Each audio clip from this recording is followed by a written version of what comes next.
Over the second half of the 20th century, developmental economists have discovered the miracle of island prosperity. Often when an island or peninsula breaks free from a larger country and forms a new nation, the poor experience breathtaking increases in prosperity within a generation. Hong Kong is a little peninsula and a few islands. In 1960, its population was less than 0.5% of China's population. This flea on the Dragon of China broke free and got to experiment with new rules. For those refugees strong enough, there was always a place in one of the many primitive home industries, earning about $1.50 US per month at the time.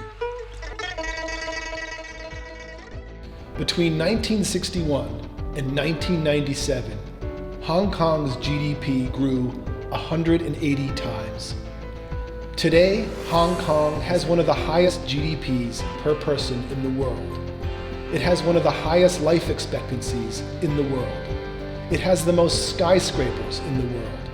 And people who live in those skyscrapers remember when those same areas were squatter villages in the 1970s. Singapore is an island nation between the giants of Malaysia and Indonesia. In 1964, the average Singaporean's yearly income was $511 US. A year later, Singapore gained independence from Malaysia, and the poor got to start over with a new government. Today, Singapore leads the world in millionaires. 17% of all Singaporean households possess at least $1 million US in disposable wealth, not counting capital.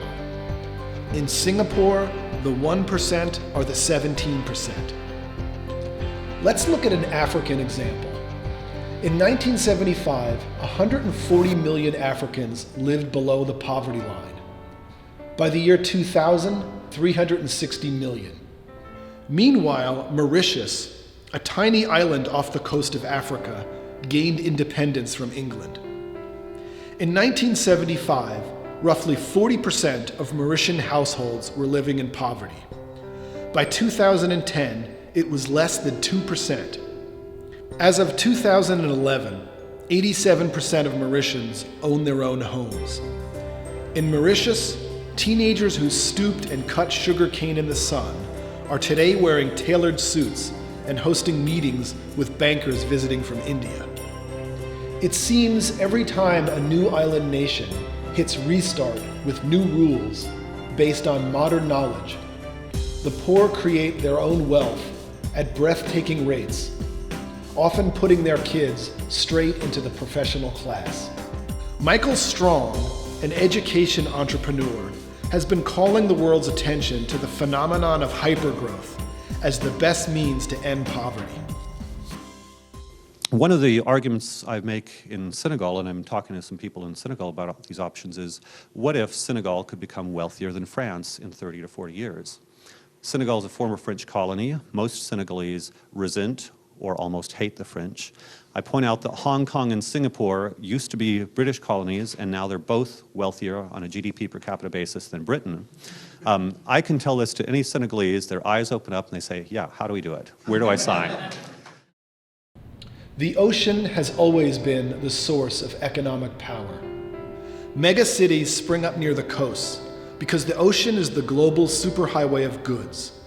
It's easier to move something the size of a skyscraper across the ocean than it is to move your house to the next town. Floating cities will be all coasts. They'll have access to the superhighway on all sides. Now imagine if Mauritius was mobile. Will immigrants come to floating cities seeking blue jobs? In 2009, 700 million poor and oppressed people told a Gallup poll they want to leave their countries forever and find freedom and prosperity for their children. That's more than twice the population of the United States. Existing countries don't want to absorb them. Seasteads will require them. Imagine millions of blue jobs causing a mass immigration comparable to the gold rush. If you want to climb aboard, become a member of the Seasteading Institute. Click on the issue you care about below, and maybe we can convince you to join our growing seasteading community.